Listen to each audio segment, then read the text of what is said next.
Hello दोस्तों। तो आज हम लोग सिख धर्म देखेंगे।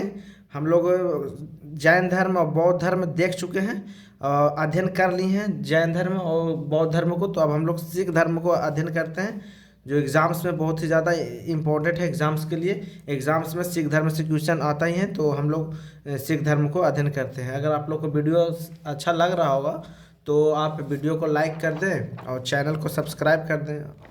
चलिए देखते हैं अब सिख धर्म को हम लोग अध्ययन करते हैं। तो सिख धर्म में आप लोग जानते ही होंगे कि 10 गुरु हुए। 10 गुरु हुए। पहले गुरु नानक जी हुए, दूसरा गुरु अंगद जी हुए, तीसरा गुरु अमरदास जी हुए, फिर गुरु रामदास जी हुए, फिर गुरु अर्जुन देव हुए, फिर गुरु हरि गोविंद जी हुए। तो इस प्रकार से 10 गुरु हुए।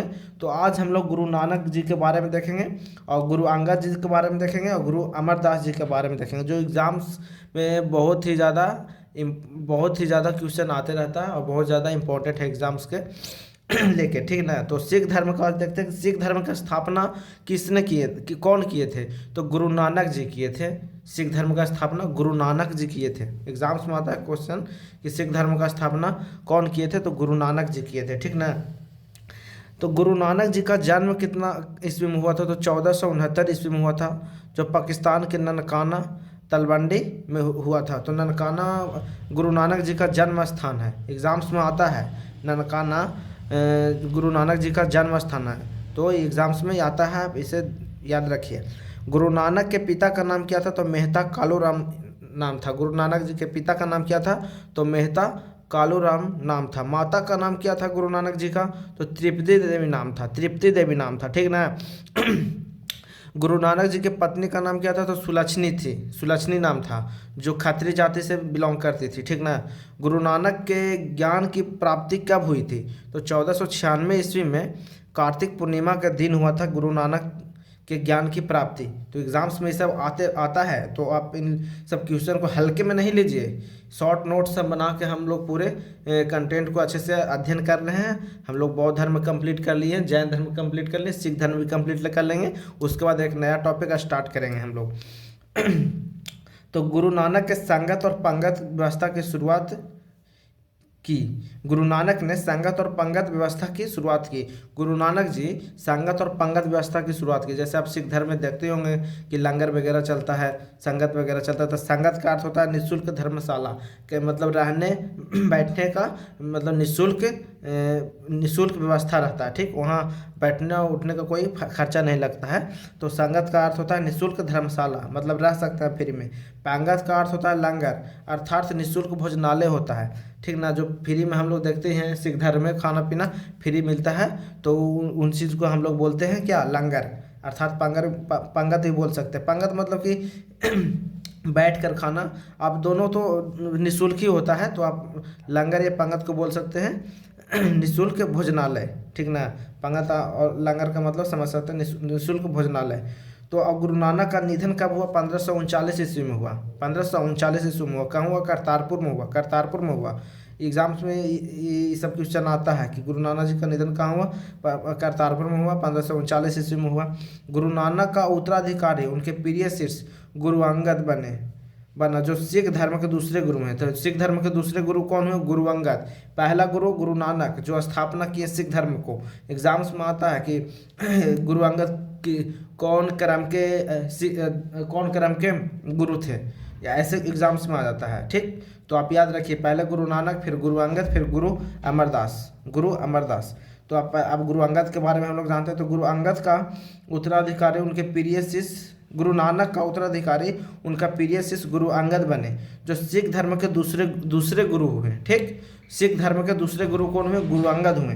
तो गुरु अंगद का मूल नाम क्या था, एग्जाम्स में आता है कि गुरु अंगद का मूल नाम क्या था, तो लहना था, लहना, ठीक। गुरु अंगद ने गुरुमुखी लिपि का प्रचलन किया, मतलब गुरु अंगद थे जो गुरुमुखी लिपि का प्रचलन दिया। जैसे हम लोग हिंदी लिखते हैं तो देवनागरी लिपि में लिखते हैं, तो वैसे जब सिख धर्म में मतलब सिख धर्म में जो लिखा जाता है वो क्या, किस लिपि में लिखा जाता है, गुरुमुखी लिपि में लिखा जाता है। गुरुमुखी लिपि में लिखा जाता है। गुरुमुखी लिपि में लिखा जाता है।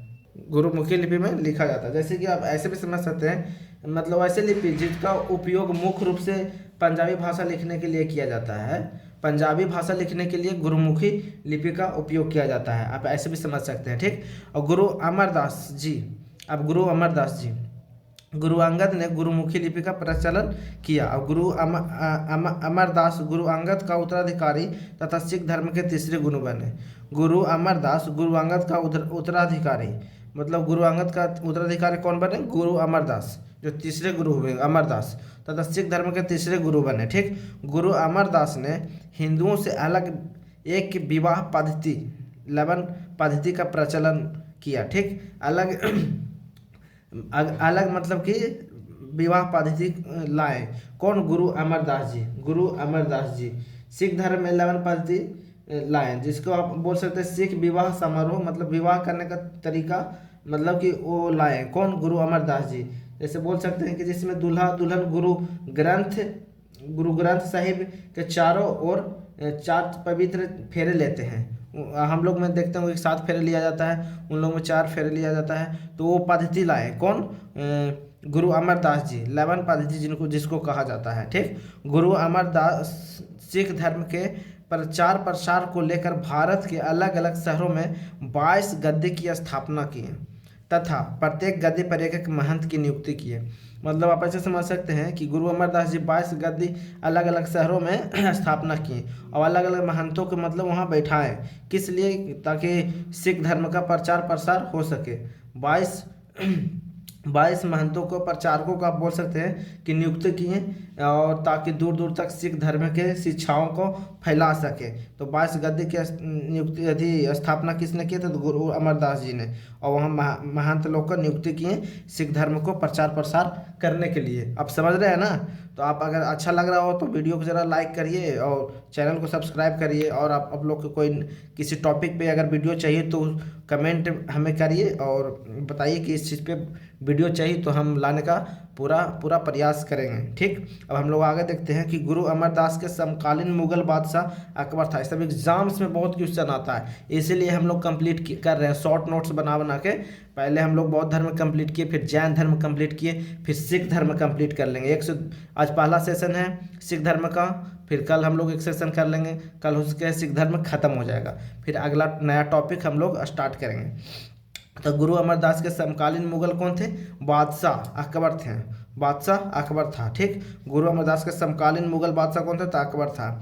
अमरदास के आग्रह पर अकबर ने तीर्थ यात्रा कर को समाप्त किया। जैसे उस टाइम तो अकबर ही था बादशाह, तो तीर्थ यात्रा होता था, उस पर कर लिया करता था अकबर, ठीक ना। तो अमरदास जी आग्रह किए कि कर नहीं लिया जाए, तो तीर्थ यात्रा कर को समाप्त कर दिया था अकबर ने, ठीक। अकबर ने अमरदास की पुत्री बीबी भानी को अकबर ने अमरदास की पुत्री बीबी भानी को 500 गौ दान में दिया था, ठीक। आप याद रखिएगा कि अमरदास की पुत्री बीबी भानी को अकबर ने 500 गांव दान में दिया था, ठीक। गुरु अमरदास के पुत्र श्री चंद्र ने अमरदास के खिलाफ विद्रोह कर दिया, जिस कारण से अमरदास ने अपना उत्तराधिकारी अपने प्रिय शिष्य और दामाद गुरु रामदास को बनाया। तो अगला गुरु कौन होंगे? गुरु रामदास। देख रहे हैं, पहला गुरु हुए गुरु नानक, दूसरा गुरु हुए गुरु अंगद, तीसरा हुआ गुरु अमरदास, चौथा हुआ गुरु रामदास। फिर आगे हम लोग गुरु रामदास जी के बारे में जानेंगे। फिर हम लोग 10 गुरु जितने हुए सब गुरु लोग का अध्ययन कर लेंगे, ताकि एग्जाम्स में पूरा डिटेल में अध्ययन कर रहे हैं हम लोग शॉर्ट नोट्स बना के, ताकि एग्जाम्स में क्वेश्चन आए तो हम उस चीज़ को बना सके, उस चीज़ को अच्छे से सॉल्व कर सके, ठीक। तो आज हम लोग सिख धर्म का पहला पार्ट देख लिए हैं, और सिख धर्म का दूसरा पार्ट कल आएगा। तो कल हो सके सिख धर्म खत्म हो जाएगा, फिर अगले टॉपिक में हम लोग चलेंगे। तो ऐसे टॉपिक बाद हम लोग पूरा सिलेबस कंप्लीट करेंगे, ठीक है। तो आज यही वीडियो को समाप्त करते हैं।